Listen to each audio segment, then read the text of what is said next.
மனுஷரை சார்ந்திருக்கிறது. ஆமென். ஆண்டவர் நம்மளுக்கு அநேகரை நம்ம வாழ்க்கையில கொடுத்திருக்கிறாரு. நம்ம நண்பர்களா இருக்கட்டும், குடும்பமா இருக்கட்டும், நம்மளை சுத்தி இருக்கிற ஆட்களா இருக்கட்டும், சபை ஜனங்களா இருக்கட்டும், இவங்க எல்லாத்தையும் ஒரு ஆசீர்வாதமா நமக்கு கொடுத்திருக்கிறாரு. ஆனா அவங்கெல்லாம் ஆண்டவரோட இடத்த நம்ம வாழ்க்கையில எடுத்துடக்கூடாது. ஏன் மனுஷரை நம்புறது ரொம்ப டேஞ்சரஸ்னா, மனுஷர்கள் நிரந்தரம் இல்லாதவர்கள். நீங்க ஒரு வேளை உங்களுக்கு ரொம்ப விசுவாசமான ஒருத்தரை நீங்க பிடிச்சாலுமே, லைஃப் லாங் உங்களுக்கு உண்மையா இருந்தாலுமே, அவங்க மனுஷன் தானே, ஒரு நாள் மரிச்சு போயிடுவாங்க. நீங்க அவங்கள லைஃப் லாங் நம்பிக்கிட்டு இருக்க முடியாது, அவங்களே சார்ந்து லைஃப் லாங் வாழ முடியாது. ஏற்கனவே ஒரு கதை நான் கேள்விப்பட்டேன். இந்த பிள்ளைங்க எல்லாமே அவங்க அம்மாவையே நம்பி நம்பி வாழ்ந்து அந்த பிள்ளைங்க கல்யாணமே பண்ணல. எல்லாரும் அம்மா இறந்ததுக்கு அப்புறம் என்ன செய்யணும்னு தெரியல அப்படின்னு சொல்லிட்டு. ஒரு சிலர் சொல்லியிருக்காங்க, இந்த மாதிரி என்னோட வீட்டு பில்ஸ் எல்லாமே என் ஹஸ்பண்ட் தான் கட்டுவாரு, என்ன பண்ணணும்னு அவருக்கு தான் தெரியும், அவர் மரிச்சு போயிட்டேன்னு எனக்கு என்ன செய்யறதுனே தெரியல, என் பில்ஸ் எப்படி கட்டணும்னு எனக்கு தெரியல, பிள்ளைங்களுக்கு என்ன பண்ணணும்னு தெரியல, பேங்க்குக்கு எப்படி போகணும்னு தெரியல, எவ்வளவு சேவிங்ஸ் இருக்கு தெரியல, என்னென்ன பில்ஸ் கட்டணும்னு தெரியலன்னு.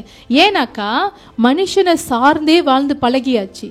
ஆனா சம்டைம்ஸ் அவங்க நம்மளை ஃபெயில் பண்ணிடுவாங்க, சம்டைம்ஸ் அவங்க இல்லாமல் போயிடுவாங்க, சம்டைம்ஸ் நம்மளுக்கு அவங்க துரோகம் பண்ணுவாங்க.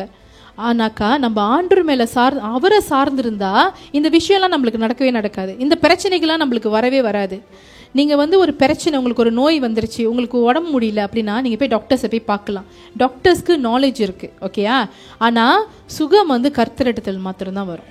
டாக்டர்ஸ் உங்களோட மருந்து மாத்திரை கொடுத்து உங்களை ட்ரீட் பண்ணலாம், உங்களுக்கு மருந்து கொடுத்து எல்லாம் செய்யலாம். ஆனால் கர்த்தர் மாத்திரம் தான் உங்களுக்கு சுகம் அளிக்க முடியும். எப்போது நீங்கள் நிறைய இதில் பார்த்தீங்கன்னாக்கா டாக்டர்ஸ் நிறைய பேர்கிட்ட சொல்லியிருப்பாங்க, எங்களால் முடிஞ்ச எல்லாத்தையும் நாங்கள் செஞ்சிட்டோம், இப்போ நீங்கள் உங்கள் கடவுள்கிட்ட வேண்டிக்கிங்க, நீங்கள் ஜெபிங்கன்னு. ஏன்னா அவங்க மனுஷர்கள் தான், அவங்க படித்ததில் அவங்களால முடிஞ்ச வரைக்கும் உங்களுக்கு உதவி செய்வாங்க. ஆனால் உங்களுக்கு சுகம் வேணுமா, அற்புத சுகம் வேணுமா, மனுஷரால் கூடாத காரியங்கள் சாத்தியமாகணுமா, அப்ப நீங்க தேவனை தான் நோக்கி பார்க்கணும். நீங்க மனுஷனை சார்ந்து இருக்கிறது ஒரு ஆடிக்கிட்டு இருக்கிற நாற்காலியில போய் உட்கார்ற மாதிரி, எப்ப வேணாலும் உளுந்துருவீங்க, அந்த நாற்காலி உடஞ்சிரும், ஓகே. ஒரு நேரத்துல உங்களை தாங்கும், ஆனா ரொம்ப நேரம் உங்களை தாங்கிட்டு இருக்க முடியாது. ஆண்டவர் நம்ம வாழ்க்கையில ஒரு சில ஆட்களை வச்சிருப்பாரு. அதுக்கு காரணம் நம்மளுக்கு ஏதாவது தேவைகளுக்கு அவங்க உதவியா இருப்பாங்க, ஒத்தாசையா இருப்பாங்கன்றதுக்காக. ஆனா அதுக்குன்னுட்டு இவங்க தான் என்னோட கடவுள்னு சொல்லி ஆண்டவரோட இடத்துல அவங்களுக்கு கொடுத்துடக்கூடாது. ஒரு சில நண்பர்கள் கூட இருப்பாங்க, பெஸ்ட் ஃப்ரெண்ட்ஸ் ஃபார் லைஃப் அப்படின்னு சொல்லி இருப்பாங்க. ஆனா நீங்க படுகிற எல்லா பாடையும் அவங்களால உங்க கூட நின்று சுமக்க முடியாது. நீங்கள் வேலை செய்கிற இடத்துல உங்கள் பாஸ் உங்களை நல்லா பார்த்துக்குவாங்க, நல்ல சம்பளம் கொடுப்பாங்க, நல்ல போனஸ் கொடுப்பாங்க, அங்கே வேலை செய்ய உங்களுக்கு ரொம்ப சந்தோஷமாக இருக்கும். ஆனால் நீங்கள் மறந்துடக்கூடாது, God is your true provider. அவர் தான் உங்களுக்கு கொடுக்கிற தேவன், உங்களை போஷிக்கிற தேவன் கர்த்தன்று மறந்துடக்கூடாது. என்னை போஷிக்கிறது என் பாஸ்ன்னு சொல்லி பாஸ்க்கு ஆண்டவரோட இடத்த கொடுத்துட கூடாது. ஒரு சில ஆட்கள் நம்மளுக்கு நம்ம சோர்வாக இருக்கும்போது உற்சாகப்படுத்துவாங்க, நல்லா பேசுவாங்க, ஆறுதலாக பேசுவாங்க. ஆனால் நீங்கள் பிரச்சனையில் இருக்கும்போது உங்களை விடுவிக்கிறவர் ஆண்டவர் தான். தேவனால் கூடுற காரியங்கள் எல்லாம் மனுஷனால் செய்ய முடியாது. அதனால மனுஷனை கடவுளோட இடத்துல நீங்க வச்சிடக்கூடாது. நிறைய இடத்துல குடும்பம் உங்களோட பிரச்சனைகளை கூட நிற்பாங்க. ஆனா உங்களுக்கு எப்போதுமே சமாதானம் கொடுக்க முடியுமா? நீங்க அழுவுற ஒவ்வொரு நேரமும் உங்களுக்கு கண்ணீர்களை துரைக்க முடியுமா? எத்தனை பேர் ராத்திரியில தூங்குறப்ப தலையணை நினைச்சுக்கிட்டு தூங்குறீங்க? அது சம்டைம்ஸ் குடும்பத்தாருக்கு கூட தெரியாது. நீங்கள் கடந்து போகிற வேதனை, நீங்கள் கடந்து போகிற கஷ்டம், நீங்கள் தனிமையில் அழுகுறது, நீங்கள் உங்கள் மனசு படுகிற பயம், சம்டைம்ஸ் நிறைய பேருக்கு என்சைட்டி, தூங்குறப்ப ஹார்ட் வேகமாக அடிக்கும். எதுக்கு தான் அப்படி அடிக்கும்னு தெரியாது. ஒரு சிலவங்க டிப்ரெஸ்டாகவே இருப்பீங்க, பயத்திலே இருப்பீங்க. இந்த மாரி காரியங்கள் நடக்கும் பொழுது மனுஷரால் என்ன செய்ய முடியும்? சரி ஓகே சரியாயிரும், இவ்வளோதான் சொல்ல முடியும். அதை சரிப்படுத்த முடியுமா? கண்டிப்பா முடியாது. ஆனா ஆண்டவரால இது எல்லாமே சாத்தியமாகும். ஆமா தானே? ஒரு சிலருக்கு என்னன்னாக்கா, நீங்க பாருங்க, அந்த 12 வருஷம் பெரும்பாடு உள்ள சிறிய நீங்க பாத்தீங்கன்னாக்கா, அவளோட எல்லா ஆஸ்தியும் என்ன செய்யறா?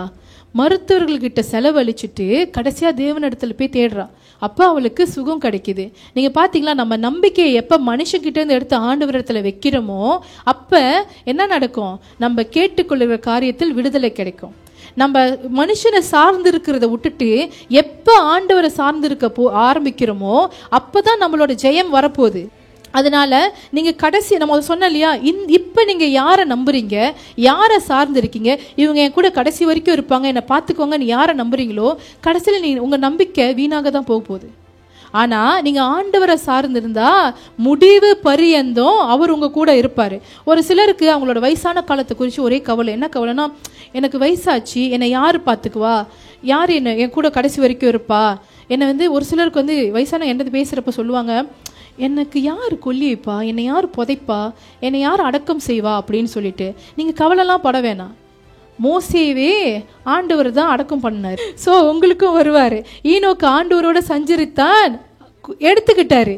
அப்போ உங்களுக்கு அந்த பயம் இருந்துச்சுன்னா ஆண்டவரோடே சஞ்சரிங்க. நீங்கள் சொல்லலாம், எனக்கு குழந்தை குட்டிங்களாம் இருக்காங்களே, என் ஃபேமிலிலாம் இருக்காங்களே, நான் எப்படி ஆண்டவரோட சஞ்சரிக்கிறது? ஈனோக்கும் குடும்பம் இருந்துச்சு தான், பிள்ளைங்க இருந்தாங்க தான், மனைவி இருந்தாங்க தான். ஆனால் அவனால் தேவனோட சஞ்சரிக்க முடிஞ்சு எப்படி? ஏன் ஆண்டவரோட அவ்வளோ க்ளோஸாக பழக முடிஞ்சு, அவ்வளோ நேரம் ஆண்டவரோட டைம் ஸ்பெண்ட் பண்ண முடிஞ்சு? அதனால தான் ஆண்டவர் அவரை எடுத்துக்கிட்டாரு. ஸோ உங்கள் வருங்காலத்தை குறித்து நீங்கள் கவலைப்பட வேணாம். எனக்கு யார் இருக்கா, என்னை யார் பார்த்துக்குவா, நான் சீக்கிரம் படுத்துட்டா, ஒருவேளை நான் பெட்ரீடனாக ஆகிட்டா என்னை யார் பார்த்துக்குவா அப்படின்னு சொல்லி நீங்கள் கவலைப்பட தேவையில்லை. உங்களை பெட்ரீடனாக ஆக்க மாட்டார். அவர் உங்கள் கூட இருந்து உங்களை நடத்துவார். முடிவு பரியந்தம் உங்கள் கூட அவர் மட்டும் தான் இருக்க முடியும். அவர் உங்களை உருவாக்கினார், அவரே உங்களை சுமப்பார், அவரே உங்களை தப்பு வைப்பார். ஏமேன். நீங்கள் வயசான காலத்துலேயும் முடியெல்லாம் இப்போ கலராக டாயெலாம் அடிச்சுட்டு வந்திருக்கீங்களா, கருப்பு கலர்லாம், அதெல்லாம் உண்மை கலர் வெளியே வரும்பொழுது கூட உங்களை கைவிட மாட்டார். எப்படி ஆண்டவரை நம்ம சார்ந்து இருக்கிறது அப்படின்னு பார்த்தா, எப்போதுமே நம்மள என்ன செய்வோம்னாக்கா, நம்ம நிறைய பேர்கிட்ட போய் பேசி வச்சுட்டு அவங்கக்கிட்ட ஓகே நம்மளுக்கு ஒரு ஹோப் இருக்கும், நாளைக்கு ஒரு 10,000 தேவை, இவங்க 5 கொடுக்குறேன்னு சொல்லியிருக்காங்கன்னு. அவங்க எப்போ நம்மளை ஃபெயில் பண்ணுறாங்களோ அப்போ தான் ஆண்டவர்கிட்ட போயிட்டு ஐயோ ஆண்டவரே காப்பாற்றுங்க அப்படின்னு நிற்போம். மனுஷர்கள்கிட்ட போய் அவங்களாம் உங்களை ஃபெயில் பண்ணிட்டோன்னே நீங்கள் ஆண்டவர்கிட்ட போனீங்கன்னா God is your last option. நீங்கள் ஆண்டவருக்கு முதலிடம் கொடுத்து அவரிடத்துல போய் தேடணும், ஜெபிக்கணும், கடைசியாக ஜெபிக்கக்கூடாது. உங்கள் தேவைகளுக்கு, உங்களோட நோய் நொடிகளுக்கும் சரி, இல்லை உங்களோட வாழ்க்கையில் ஏதாவது பிரச்சனைகள் ஒன்று மாதிரி ஒன்று வந்துக்கிட்டே இருக்கும் பொழுது God must not be your last option. அவர் தான் உங்களோட ஃபர்ஸ்ட் ப்ரியாரிட்டியாக இருக்கணும். யாருக்கிட்ட சொல்கிறனோ இல்லையோ நான் ஆண்டுகிட்ட போய் சொல்லிடணும், இதை போய் ஆண்டுகிட்ட சொல்லிடணும் அப்படின்ட்டு சொல்லியிருக்கோம். ஆனால் அநேகருக்கு என்னன்னா, நான் போய் என் ஃப்ரெண்டுக்கிட்ட சொல்லிடணும், போய் என்னோட ஃபேமிலிக்கிட்ட சொல்லிடணும், இல்லை எங்கள் வாட்ஸ்அப் குரூப்பில் போட்டுடணும், ஏய் பாத்தியா என்னாச்சு அப்படின்னு சொல்லி சந்தோஷப்பட்டுருணுன்ட்டுன்னு. ஆனால் நீங்கள் ஆண்டவருக்கு முதலிடம் கொடுத்தீங்கன்னா அவர் கண்டிப்பாக உங்களுக்கும் முதலிடம் கொடுப்பாரு. ஆமென். ரெண்டாவது விஷயம் பார்த்தீங்கன்னாக்கா, ஆண்டவர் அநேக ஆட்களை நமக்கு ஒரு இன்ஸ்ட்ருமெண்டாக தான் வச்சிருக்காரு, ஒரு பாத்திரமாக தான் வச்சிருக்கிறாரு.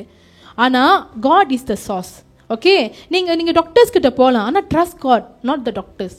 ஓகே, ஒரு வேலை நீங்கள் நான் சொன்னல, நீங்கள் செய்கிற வேலையாக இருக்கட்டும், இல்லை உங்க கூட இருக்கிற ஆட்களாக இருக்கட்டும், எல்லாத்தையும் விட அவரை நம்புங்க. இந்த ஆட்கள்லாம் உங்கள் வாழ்க்கையில் ஆண்டவர் வச்சிருக்காருன்னா தே ஆர் அ சாஸ். இவங்கெல்லாம் ஒரு இன்ஸ்ட்ருமெண்டாக இருக்கிறாங்க, இவங்க ஒரு பாத்திரமாக இருக்காங்க உங்களுக்கு. மூணாவது விஷயம் என்னன்னாக்கா, இடம் மாறிக்கிட்டே இருக்காதீங்க. இன்னைக்கு எனக்கு மூட் நல்லா இருக்கு, ஆண்டவரை நம்புறேன். இன்னைக்கு எனக்கு கொஞ்சம் டிப்ரெஸ்டாக இருக்கு, யார்ட்டாச்சும் பேசணும், என் நம்பிக்கையை தூக்கி இங்கே வைக்கிறேன். நீங்கள் உங்களோட நம்பிக்கையை இடம் மாற்றி வச்சுக்கிட்டு இருந்தீங்கன்னா நீங்கள் நிலையாகவே இருக்க மாட்டீங்க.